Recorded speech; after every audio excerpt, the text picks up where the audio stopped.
Have you ever, spent hours studying, cramming for a test, only to feel like it all just vanished a few days later? Or maybe you've tried learning a new skill and it just wouldn't click. Felt really frustrating, right? It's super common. And it makes you think, is there a better way, a smarter way to learn so things actually stick?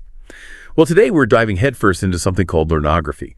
And honestly, it sounds like it could be a real game changer. It's not just some fancy buzzword. It's described as a brain-based approach to knowledge transfer. Pretty intriguing. We're digging into insights from Shiva Narayan Takshila page, specifically from Learnography, designing smarter minds through action and brain pages. And this work really challenges the old ways of learning, especially for kids in school. So our mission today, to figure out how learnography uses science to build smarter, more adaptable learners, not just teaching at them, but actually rewiring their brains through doing stuff. The big question is, how can we get smarter by design, not just by chance? And let me tell you, the answers might make you rethink learning entirely. Okay, let's start right there. How is learnography fundamentally different from, say, the way most of us learned in school? Where does it really flip the script? Yeah, that's the perfect place to start because the core idea, it is a big departure. Most of us remember school as, well, sitting, listening, taking notes, maybe memorizing facts for a test, very passive. Right, sit and get. Exactly. Learnography turns that completely around. It focuses heavily on action, interaction, and direct experience. Research and neuroscience really is showing that knowledge transfer works best not when you're just passively receiving, but when you're actively building something with that knowledge. Building something, like physically. Or what does that mean when you're learning, say, history or math? Well, it can be physical, sure, but it's broader than that. Think about learning to ride a bike. You don't just read about it, right? Definitely not. Yeah. You fall a lot. Precisely. You do it, you try, you fail, you adjust. Learnography applies that principle. Knowledge transfer happens best when learners are actively creating what the source calls brainpage modules. This means things like self-directed practice, working things out with peers, hands-on tasks. They're literally doing things to build the knowledge inside themselves. Okay. So it's moving from just knowing about something to actually knowing how to do it. You got it. And what's really fascinating is that modern neuroscience backs this up strongly. The brain isn't just better at learning through action. You could almost say it's designed to learn that way. So learnography isn't just a nice idea, it's presented as a scientific system. It views knowledge transfer more like a motor process than just a purely cognitive one. A motor process. Okay, break that down for me. What's the real difference there? Motor versus cognitive learning. Sure. Think about it like this. A purely cognitive process might be thinking about the steps to tie your shoes. You're mentally rehearsing it. A motor process is actually tying the knot, your fingers moving, the physical act. It's the difference between reading a recipe and actually, baking the cake until you don't even need the recipe anymore. Okay. Got it. Your body, your actions, they get deeply tied into the knowledge itself. Learnography aims to make learning feel more like that learned through doing. Learners literally touch it, move it, build it, test it. These purposeful actions convert that abstract idea into, concrete motor knowledge. And that's what gets consolidated into these durable brain page modules. Is it sort of like muscle memory then? But for ideas, once you learn to juggle, your hands just know what to do without you thinking about every single throw. That's a fantastic analogy. Yes, it's very much like that. It's that kind of deep, almost automatic understanding. The information isn't just stored somewhere you have to retrieve. It's wired into your system, ready to be used skillfully. These brain page modules, they're not just flimsy notes. They're described as robust, tangible neural imprints. Yeah, neural imprints. That sounds serious. So if our actions are literally carving these paths, what's happening inside the brain, biologically? How does this rewiring actually take place? Right. The mechanism itself is actually quite elegant. Biologically speaking, every time you perform an action linked to what you're learning, you're basically firing up specific neural pathways. And with consistent, purposeful practice doing it again and again with intention, those pathways get stronger, more efficient, they solidify. Think of walking across a grassy field, first time, maybe a faint trail. Keep using that same path. Yeah, you wear it down, it becomes obvious. Exactly. That clear, well-trodden path, that's like a brain page module, Yeah. a strong, ingrained neural imprint. Okay, makes sense. So which parts of the brain are doing the heavy lifting here? What are their jobs, maybe in simpler terms? Good question. It's really a whole team effort in the brain. You're engaging the memory centers, definitely, but also the parts responsible for actually doing things and refining skills. For example, this action-based learning builds strong memory circuits in places like the hippocampus. Think of it as your brain's librarian, cataloging new experiences for long-term storage. Okay, the librarian. I like that.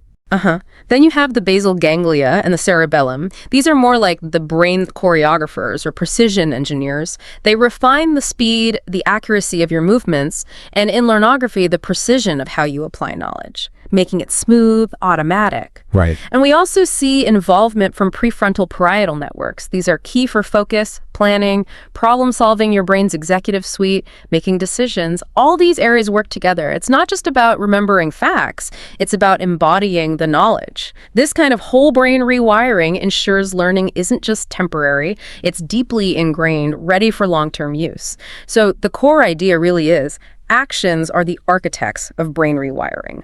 When you're actively doing, you're literally training your brain to be stronger, faster, better. Actions are the architects. That's a really powerful way to put it. It sounds like it could be revolutionary for anyone learning anything. So what does this actually mean for us? For someone trying to pick up a new language or understand a complex topic, or for kids in school, what are the real tangible benefits? Well, the research points to some really significant advantages, things that tackle common frustrations with learning. First, long-term retention and application. Brain page building is described as a really powerful tool for memory consolidation. Think back to the bike riding analogy. You don't easily forget that, right? Once you've learned it through action. Stays with you. Exactly. Learners who built their own brain pages showed much better recall accuracy. But more importantly, they were way better at applying that knowledge to near tricky situations compared to kids in regular classrooms.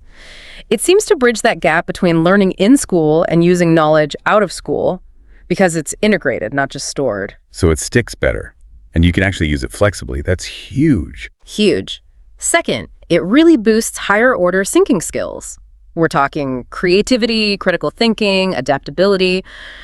Rote memorization just doesn't build those skills in the same way. Students in these learnography settings showed a stronger ability for innovative problem solving.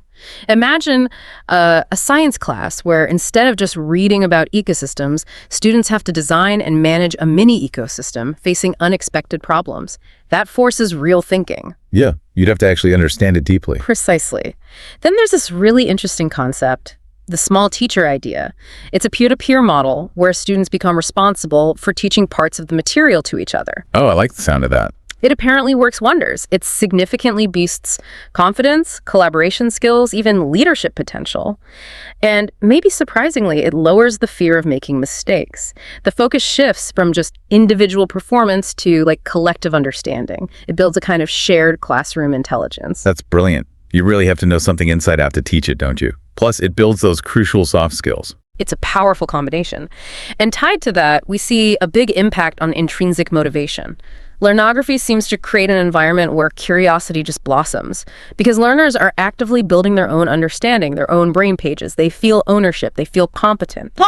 Unlike classrooms relying heavily on grades or external rewards, these learners stay engaged because they're driven by genuine curiosity and the satisfaction of mastery. It's the internal drive that takes over. And finally, maybe the most important part is the holistic development. It's not just about test scores. This approach builds leadership, teamwork, emotional intelligence skills vital for life, not just school. The classroom can transform into what the source calls a happiness space, where curiosity, feeling capable, and confidence all thrive together. A happiness space. That's a really different vision for a classroom. Okay, so it sounds amazing for the individual learner, but let's zoom out. What does learnography mean for education as a whole? The study mentions shifting from talking schools to brain page schools. How does this change the entire learning environment? Yeah, thinking bigger picture, the implications are quite profound for the whole system. First, obviously, it impacts classroom pedagogy. Moving away from lecture-heavy instruction towards learnography means classrooms become these really dynamic hubs of active knowledge building. It inherently reduces the reliance on the teacher just talking at students and really increases the learner's ownership over their own education. Less listening, more doing, creating, figuring things out. Okay, so if the students are doing more, what happens to the teachers? Their role must change significantly. Oh, absolutely. That's a critical piece. It requires a fundamental shift in the teacher's role. Teachers move from being the main source of information, the knowledge transmitter, to becoming facilitators of learnography. Their job becomes more about guiding students as they build their brain pages, designing those engaging tasks, fostering collaboration, giving personalized feedback, more like a coach or a mentor. A guide on the side, not the sage on the stage. Exactly that phrase. And what's really powerful about this approach is how it naturally supports personalized and inclusive learning. Because learnography often involves task-based modules that students can work through at their own pace, it creates space for diverse needs. Students who need more time can take it. Those ready for a bigger challenge can find it. It becomes less about everyone being on the exact same page at the exact same moment. That sounds much more equitable. It has that potential, definitely. And crucially, looking long-term, it builds a foundation for lifelong learning. I mean, the world changes so fast, right? The ability to keep learning, adapting, picking up new skills is essential. Learnography aims to equip learners with those self-directed skills, the critical thinking, the problem-solving mindset they'll need long after they leave school. It's about creating adaptable, curious citizens. It sounds incredibly promising, almost utopian in a way. But I imagine listeners might be thinking, okay, great idea, but how practical is this? How do we actually do this in real schools with real constraints? Which leads to the big question. What actions do we need to take collectively to actually move towards these brainpage schools? That's the crucial next step, right? Right. Because transforming theory into practice takes real effort. The study does lay out a kind of call to action for different groups, acknowledging it's not simple. For educators, the call is, well, to start redesigning, to rethink their classrooms and practices, to prioritize this active knowledge construction, maybe experimenting with project-based learning, more group work, trying out peer teaching. Starting small, maybe? Perhaps. For policymakers, the message is to support reforms that value this kind of action-based, neuro-centered learning. That might mean shifting focus away from just standardized tests, investing in teacher training for these methods, developing curricula that allow for more active engagement. It requires systemic support. Then for parents and communities, it's about becoming advocates, understanding what effective deep learning looks like and supporting schools moving in that direction, valuing independence, problem-solving, collaboration, not just grades. So demanding more than just the status quo. Right. And finally, for researchers and innovators, the work continues. Keep exploring the neuroscience, keep testing learnography in different contexts, refine the strategies, figure out how to scale it effectively. It really needs to be a collaborative push. So yeah, to sum it up, learnography really is presented as this groundbreaking way to shape minds. It tries to align how we teach with how the brain actually learns best through action, through doing. It's a fundamental shift. From just teaching at people to facilitating active learning, moving from passive reception to purposeful action and aiming for lasting mastery, not just temporary recall. By harnessing the brain's amazing ability to change neuroplasticity through hands-on engagement, motor activity, building these brain pages, it promises deeper understanding, better retention, and crucially, a more effective use of knowledge. The essence really is that smarter learning isn't just about what the teacher delivers, it's about how you, the learner, actively construct and own that knowledge through your actions. That's a really powerful takeaway. Actions are the architects of brain rewiring. It puts so much agency back in our own hands, doesn't it? So thinking about your own learning journey right now, what one new action could you maybe try this week? How could you take something you want to learn and turn it from just information into an active brain page module? Maybe it's not just reading this article, but I don't know, sketching out the main ideas from memory afterwards. Or not just watching that how-to video, but immediately pausing it and trying the step yourself, something to make it active. Lots to think about there. Thanks for joining us for this deep dive. We really hope this chat sparks some new ideas about how you approach your own learning and growth.